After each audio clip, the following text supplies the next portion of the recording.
প্রধানমন্ত্রী তারেক রহমানের সঙ্গে ইউএস বাংলাদেশ বিজনেস কাউন্সিলের ৫০ সদস্যের একটি প্রতিনিধি দলের বৈঠক অনুষ্ঠিত হয়েছে। আজ বৃহস্পতিবার সকাল ৯:৩০টায় বাংলাদেশ সচিবালয়ে প্রধানমন্ত্রীর কার্যালয়ে এই বৈঠক অনুষ্ঠিত হয়। প্রতিনিধি দলের নেতৃত্ব দেন অ্যাক্সিলারেক এনার্জির এক্সিকিউটিভ ভাইস প্রেসিডেন্ট এবং chief commercial officer Oliver Simpson এবং ইউএস বাংলাদেশ বিজনেস কাউন্সিলের প্রেসিডেন্ট এবং ইউএস চেম্বার অফ কমার্সের দক্ষিণ এশীয় বিষয়ক সিনিয়র ভাইস প্রেসিডেন্ট রাষ্ট্রদূত অবসর অতুল কেশব।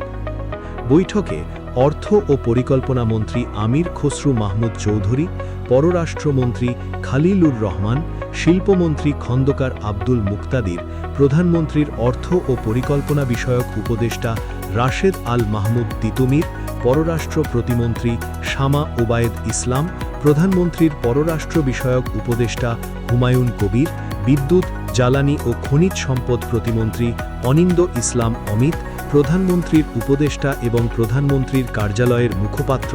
মাহাদি আমিন মাহদি, প্রধানমন্ত্রীর ডাক, টেলিযোগাযোগ ও তথ্য প্রযুক্তি এবং বিজ্ঞান ও প্রযুক্তি বিষয়ক উপদেষ্টা রেহান আসিফ আসাদ, বাংলাদেশ বিনিয়োগ উন্নয়ন প্রাধিকরণের নির্বাহী চেয়ারম্যান আশিক চৌধুরী, প্রধানমন্ত্রীর অতিরিক্ত প্রেস সচিব আতিকুর রহমান রনি, প্রধানমন্ত্রীর একান্ত সচিব ২ মোহাম্মদ মেহবুল ইসলাম এবং উপপ্রেস সচিব ১ জাহিদুল ইসলাম রনি।